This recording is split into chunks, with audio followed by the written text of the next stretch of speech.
নমস্কার সবাইকে। আজকে আমরা অষ্টম শ্রেণীর বিষয় সমাজবিজ্ঞানের প্রথম পাঠ প্রাকৃতিক সম্পদ নিয়ে আলোচনা করব। এই অ্যাক্টিভিটিতে দেওয়া হয়েছে, তোমরা এই অ্যাক্টিভিটিটা পড়ে আনসার করতে হবে।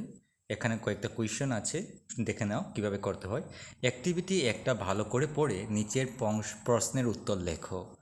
এই প্রশ্নগুলো আমাদের অনুশীলনীতে আছে। প্রথম প্রশ্ন, মাটির চাহিদা ক্রমশই বৃদ্ধি পাওয়ার যে কোনো দুইটি কারণ উল্লেখ করো।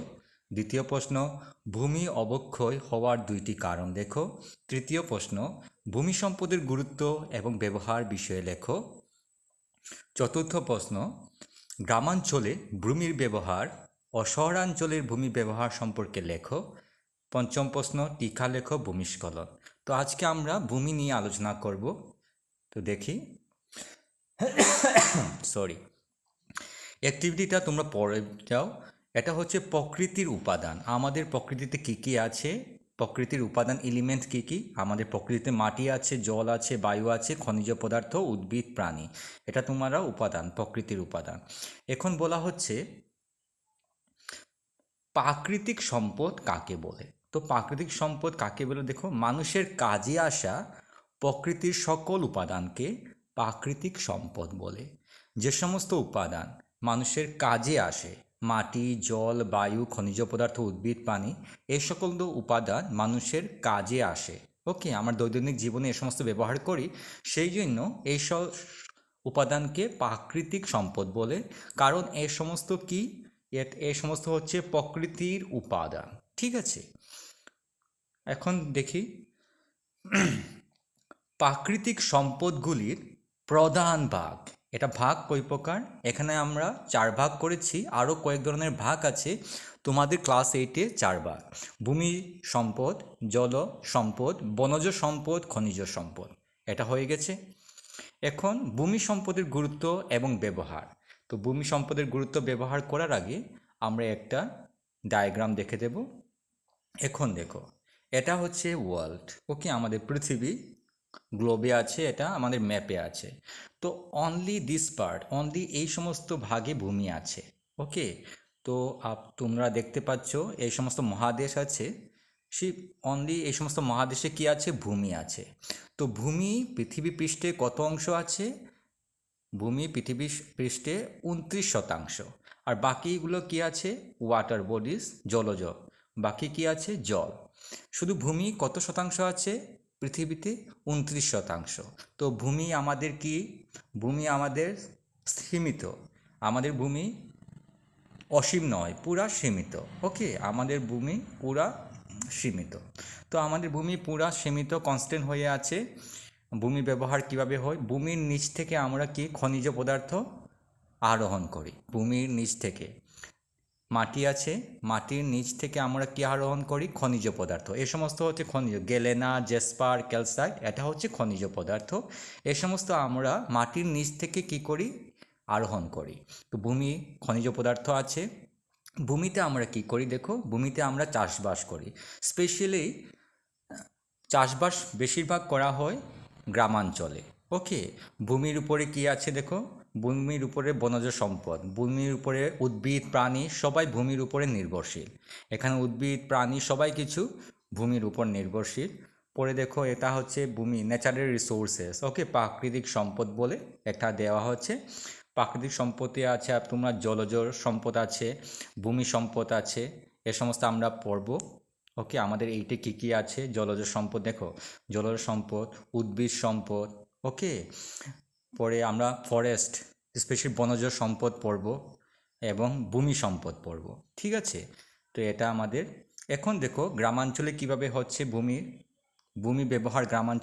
গ্রামাঞ্চলের বাসস্থান হচ্ছে ভূমির ব্যবহার। পাহাড়ের উপরে কি আছে, পাহাড়ের উপরে জঙ্গল আছে।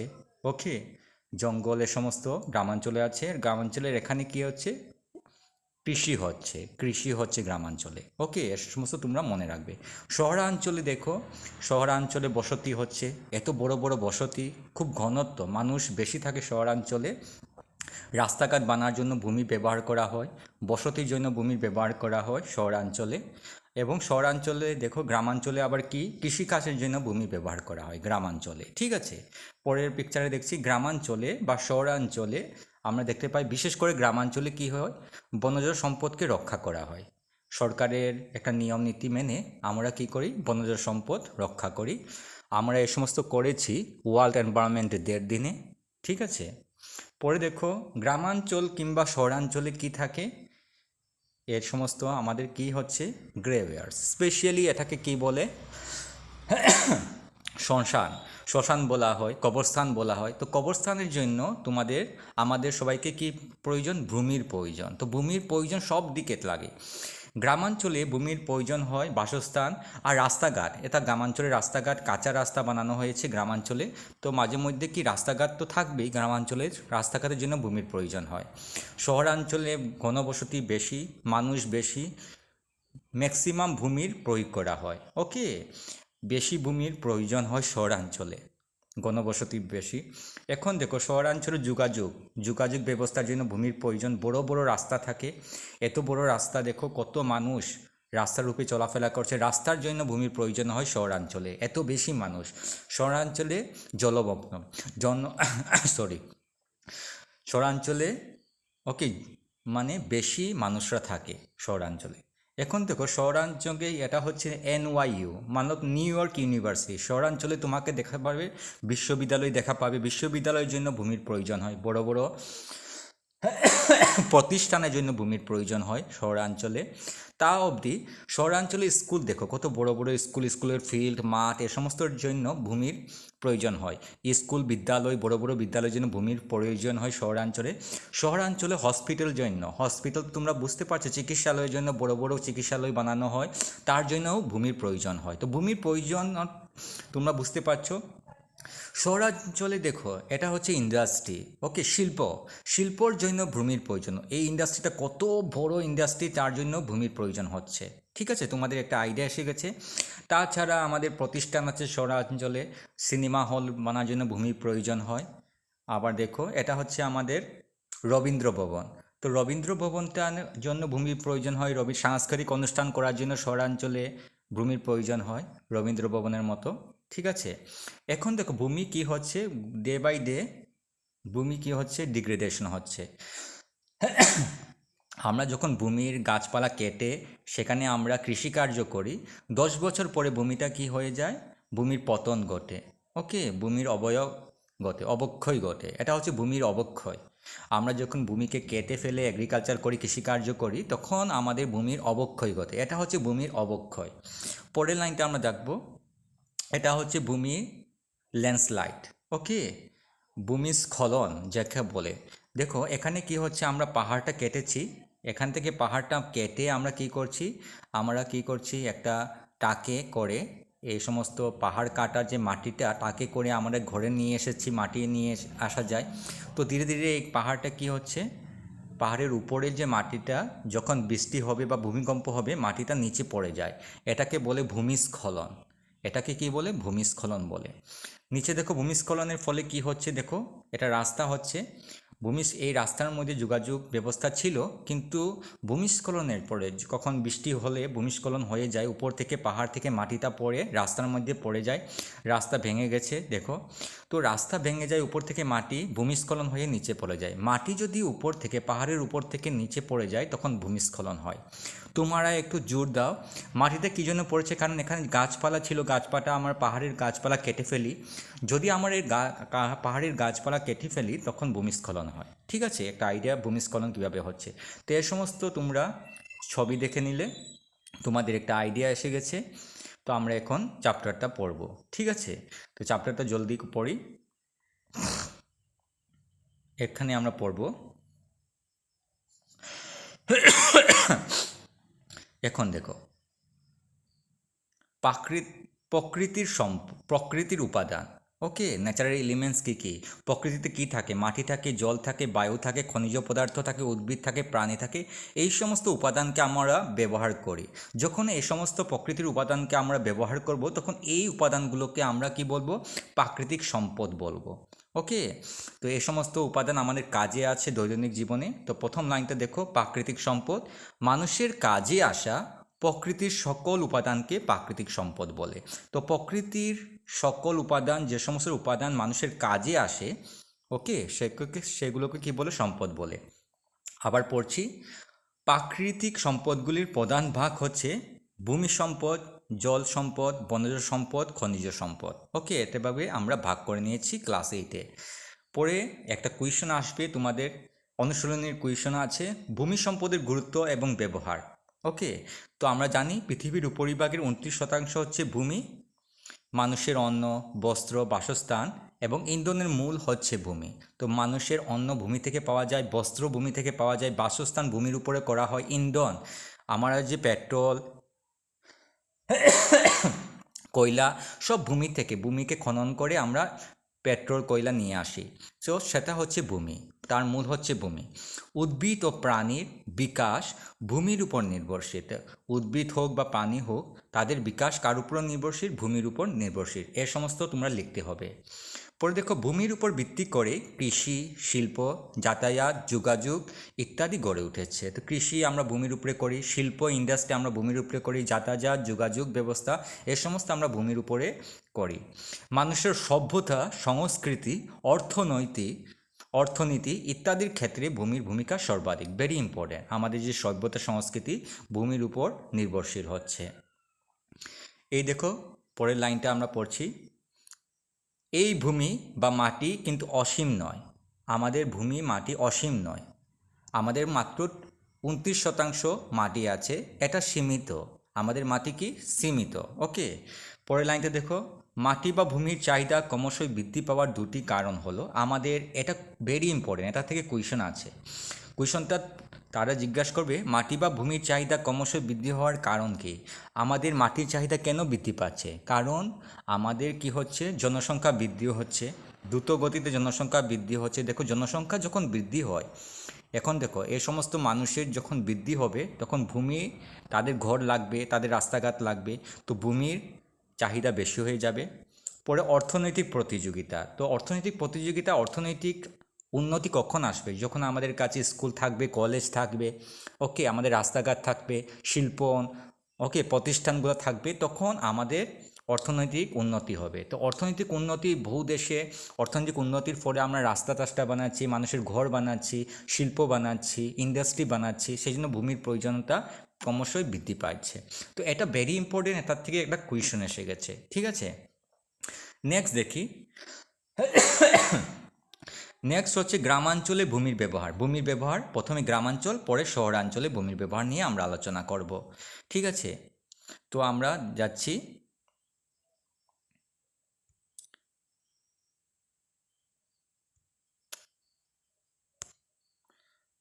পরে আমরা দেখছি গ্রামাঞ্চলে ভূমির ব্যবহার। তো গ্রামাঞ্চলে আমি উপরে লিখেছি, তোমরা শুধু এটা লিখলেই হবে। গ্রামাঞ্চলে কৃষি, অরণ্য, বসতি, মানুষের বাসস্থান, রাস্তা করা, অন্যান্যর মধ্যে থাকবে গ্রামাঞ্চলে যেমন মন্দির, মসজিদ বানানোর জন্য ভূমি ইউজ করা হয়, ভূমি প্রয়োজন হয়। তাছাড়া আমাদের শ্মশান, ওকে, কবরস্থান এ সমস্ত জন্য ভূমি ইউজ করা হয়। তাছাড়া তোমরা এভাবে লিখতে পারো গ্রামাঞ্চলে ভূমির ব্যবহার। গ্রামাঞ্চলের কৃষকরা মাটিতে চাষবাস করেই জীবন নির্বাহ করে। গ্রামাঞ্চলে বেশিরভাগ কৃষকরা থাকে, তারা মাটিতে চাষবাস করে, তো মাটি লাগে চাষবাস করার জন্য, তো ভূমির প্রয়োজন হয়। সেকেন্ড লাইনটা দেখো, কৃষিকাজের জন্য অনেকেই বন, ঘাসবন, ডোবা, গোচারণ ভূমি ইত্যাদিকে কৃষিভূমিতে রূপান্তরিত করে। তো যেখানে গ্রামাঞ্চলে বন টন কেটে তারা সেখানে এগ্রিকালচার করতে শুরু করে, কৃষি শুরু করে। গোচারণ ভূমি, যেখানে গরু, মহিষ বা ছাগলরা ঘাস খায়, সেই ঘাস খাওয়ার জমিটাকে তারা কী করে? কৃষিতে রূপান্তরিত করে দেয়, সেই জন্য ভূমির প্রয়োজন হয়। শহরাঞ্চলে আমরা দেখেছি, ফটো দেখেছি, পিকচার দেখেছি, ছবি দেখেছি, শহরাঞ্চলে বহু ধরনের ভূমি লাগে বসতি, শহরাঞ্চলে ফ্ল্যাট থাকে, শিল্প ইন্ডাস্ট্রির জন্য, বাণিজ্য ক্ষেত্র, বহু দোকান করার জন্য, যোগাযোগ পরিবহন, তো আমাদের রাস্তাঘাট লাগে, রাস্তাঘাটের জন্য ভূমির প্রয়োজন। সাংস্কৃতিক অ্যান্ড বিনোদন কেন্দ্র, সাংস্কৃতিক মতলব রবীন্দ্র ভবন লাগে, যেখানে আমরা নাটক করি, গান গাই। বিনোদন কেন্দ্র মানে সিনেমা হল লাগে। প্রতিষ্ঠান হচ্ছে যেমন স্কুল, কলেজ, বিদ্যালয়, মহাবিদ্যালয়, পরে হসপিটাল, এ সমস্ত জন্য কি ভূমির প্রয়োজন হয়। তাছাড়া তোমরা এই লাইনটা তোমরা দুটা লাইন লিখে দিতে পারে। শহরাঞ্চলে বর্ধিত জনসংখ্যার জন্য ভূমির প্রয়োজন হয়। শহরাঞ্চলে বহুত লোক থাকে, সেই জন্য ভূমির প্রয়োজন হয়। জনসংখ্যার বৃদ্ধির জন্য ব্যবসা বাণিজ্য, রাস্তাঘাট, দোকান, চিকিৎসালয়, বিদ্যালয়, মহাবিদ্যালয় ইত্যাদির প্রসার ঘটে। তো এই সমস্ত ব্যবসা বাণিজ্য, রাস্তাঘাট এবং দোকান, চিকিৎসালয়, বিদ্যালয়, মহাবিদ্যালয় ইত্যাদির জন্য কি প্রয়োজন? শহরাঞ্চলে ভূমির প্রয়োজন। তো শহরাঞ্চল গ্রামাঞ্চল হয়ে গেছে। এখন আমরা দেখব ভূমির অবক্ষয়, ভূমির পতন কিভাবে ঘটে। তো ভূমির অবক্ষয় আমরা দেখলাম, ভূমির অবক্ষয় ল্যান্ড ডিগ্রেডেশন কখন হয়? মনে রাখবে যে কোনো একটা কারণ হতে পারে, কারণ হলেই জনসংখ্যা বৃদ্ধি। এই জনসংখ্যা বৃদ্ধি তুমি সব কারণে দিতে পারো। জনসংখ্যার বৃদ্ধির ফলে সব আমাদের কি হচ্ছে? পতন ঘটছে। তো জনসংখ্যা বৃদ্ধি নাম্বার 1। নাম্বার 2 হচ্ছে অপরিকল্পিত ভূমির ব্যবহার। আমরা যখন ভূমির ব্যবহার করি পরিকল্পনাবিহীন, অপরিকল্পিত যখন ভূমির ব্যবহার করি, তখন ভূমিটা কি হয়? ভূমির অবক্ষয় হয়। তো এটা হচ্ছে দুটো পয়েন্ট, এটা থেকে কোয়েশ্চন আসে। ওকে, তো ভূমির অবক্ষয়ের কারণ কি? আবার দেখো খুব ভালোভাবে, ভূমির অবক্ষয়ের কারণ হচ্ছে দুটা: জনসংখ্যা বৃদ্ধি, অপরিকল্পিত ভূমির ব্যবহার। এটা দুটো দিয়ে দিলে হয়ে যাবে। পরে আছে ভূমিস্খলন নিয়ে আমরা পড়ব, মাটির ক্ষয়ীভবন নিয়ে পড়ব। সরি, এখানে ভূমির স্খলন নিয়ে পড়ছি। ভূমিস্খলন তো তোমরা দেখেছো, এভাবে পাহাড় আছে, যখন পাহাড়ের মাটিটা আমরা কেটে ফেলি, তখন যখন বৃষ্টি হয় পাহাড়ের উপরের মাটিটা কি হয়ে যায়? নিচে ধসে পড়ে, সেটাকে বলে ভূমিস্খলন। ভূমিস্খলন দু প্রকারে হতে পারে। ভূমিস্খলন কি হচ্ছে? ভূমিস্খলন একটি দুর্যোগ, এটা একটা ডিজাস্টার, দুর্যোগ। এটা কিভাবে হতে পারে? প্রাকৃতিক কারণে হতে পারে বা মানবসৃষ্ট কার্যের ফলেও হতে পারে। প্রাকৃতিক কারণের মধ্যে কী কী আছে? প্রাকৃতিক কারণে অবিশ্রান্ত বৃষ্টি, ভূমিকম্পের ঝাঁকুনির ফলে উঁচু স্থানের ভূখণ্ড খসে পড়ে ভূমিস্খলন হতে পারে। তো এখানে দেখো, এখানে যখন বৃষ্টিপাত বেশি হয় উপরে মাটি, পাহাড়ের উপরে, তো পাহাড়ের মাটি ধসে নিচে পড়ে যায়। তো অবিশ্রান্ত বৃষ্টির ফলে হতে পারে, বা ভূমিকম্প হলে এখানের মাটিটা, লুজ যে মাটিটা ছিল সেটা নিচে পড়ে যাবে, আর সেটাকে বলে ভূমিস্খলন। এটা প্রাকৃতিক কারণে হবে। কিন্তু বেশিরভাগ কী কারণে হয়? মানুষের কার্যকারিতার ফলে। তো মানুষরা কী করে? পাহাড়ি অঞ্চলে মাটি কাটা বা গাছপালা কাটার ফলে ভূমিস্খলন হতে পারে। তো পাহাড় অঞ্চলে আমরা কি করি? মাটিটা কেটে আমরা আমাদের নিজের ঘরে মাটিটা নিয়ে আসি। কিভাবে নিয়ে আসি? ট্রাকে করে মাটিটা নিয়ে আসি। তো যখন ট্রাকে করে আমরা মাটিটা কেটে ফেলি, ট্রাকে করে আমাদের ঘরে নিয়ে আসি, তখন এই পাহাড়টা দেখতে কি হয়ে যায়? এভাবে হয়ে যায়। আর যখন বৃষ্টিপাত হয়, এটার উপরিভাগটা কী হলে, উপরিভাগকে ছিটকে পড়ে নিচে পড়ে যায়, সেটাকে হচ্ছে ভূমিস্খলন। যখন পাহাড়ের উপরে আমরা গাছপালা কেটে দিই, এই জায়গাতে যদি আমরা গাছপালা কেটে দিই, তখনই কি হয়? এভাবে এটার মাটিটা নিচে পড়ে যায়, ধসে পড়ে যায়, আর সেটাকে বলে ভূমিস্খলন। ঠিক আছে, তো এটা হয়ে গেছে। তো আমরা এ সমস্ত পড়লাম। এ সমস্ত পড়ার পরে তোমরা এ সমস্ত কুয়েশন তোমরা লিখতে হবে। মাটির চাহিদা ক্রমশই, এখন দেখো কিভাবে লিখতে হবে, কোন জায়গা থেকে লিখতে হবে। মাটির চাহিদা ক্রমশই বৃদ্ধি পাওয়ার যে কোনো দুটি কারণ উল্লেখ করো। মাটির চাহিদা কেন বৃদ্ধি পেয়েছে? পপুলেশন বৃদ্ধি হয়েছে, জনসংখ্যা বৃদ্ধি। তো এটার আনসারটা হবে এই জায়গাটা। ঠিক আছে, সেকেন্ড কুয়েশনের আনসারটা দেখো, ভালোভাবে দেখে নেবে। সেকেন্ড কুয়েশনের আনসারটা কি হচ্ছে? সবাই অনুশীলনীর কুয়েশন। ভূমি অবক্ষয় হওয়ার দুইটি কারণ লেখো। তো ভূমি অবক্ষয় মানে ল্যান্ড ডিগ্রেডেশন। তো ল্যান্ড ডিগ্রেডেশনের দুটি কারণ আমরা দিয়েছি, এখানে আছে, সুন্দরভাবে দেওয়া আছে। তো তোমরা এভাবে করবে। ভূমির অবক্ষয়ের দুটি কারণ হচ্ছে জনসংখ্যা বৃদ্ধি, নাম্বার 2 অপরিকল্পিত ভূমির ব্যবহার। এটা হচ্ছে ভূমির অবক্ষয়। পরের কুয়েশনটা যাচ্ছি, সুন্দরভাবে পড়ে পড়ে তোমরা নেবে। পরে লেখা হচ্ছে ভূমি সম্পদের গুরুত্ব, ব্যবহার লিখো। এটা 5 মার্কের কুয়েশন, তোমরা শিখতে পারবে, সুন্দরভাবে লিখবে। আমি যেভাবে লিখেছি এভাবে তোমরা পড়াশোনা করে লিখবে। তো ভূমিস্খলনের, এটা আমি এভাবে করছি, দেখো ভূমি সম্পদের গুরুত্ব এ ব্যবহার, পুরা 5টা পয়েন্ট দিয়ে দেবে। এখানে 1টা 2টা 3টা 4টা 5টা আছে, 6টা আছে, 6টা 7টা, তোমরা যে কোনো 5টা পয়েন্ট দিয়ে দেবে। ওকে, সেটা হয়ে যাবে। নেক্সট কুয়েশন হচ্ছে গ্রামাঞ্চলে ভূমির ব্যবহার এবং শহরাঞ্চলে ভূমির ব্যবহার সম্পর্কে লেখো। তোমরা নিজেরাই লিখবে এটা, তা অবধি তোমরা কিভাবে লিখতে পারো এখানে দেওয়া আছে। দেখো, গ্রামাঞ্চলে ভূমির ব্যবহার এটা লিখবে, শহরাঞ্চলে ভূমির ব্যবহার লেখা আছে, এটা লিখে দেবে। তা সত্ত্বেও তোমরা নিজেরা নিজের মতো লিখতে পারো। ওকে, পরে নেক্সট কি কোয়েশ্চন আছে দেখে নিই। টিকা লিখো। একটা টিকা লিখতে হবে ভূমিস্খলন, ল্যান্ডস্লাইড সম্পর্কে। ভূমিস্খলন আবার বলাচ্ছি, যখন পাহাড়ের গাছপালা আমরা কেটে ফেলি, তো পাহাড়ের উপরের অংশ কি হচ্ছে? যখন বৃষ্টিপাত হয় নিচে পড়ে যায়, ওকে, তখন ভূমিস্খলন হয়। ওকে, তো ভূমিস্খলন কিভাবে হতে হয়, ভূমিস্খলনের উপরে টিকা লিখতে হবে। তো ভূমিস্খলনের টিকা এই লাস্ট পোর্শনটা আছে, তোমরা ভূমিস্খলনের টিকা এটা থেকে লিখে দেবে। তো আজকের এটা পর্যন্ত ঠিক। ধন্যবাদ।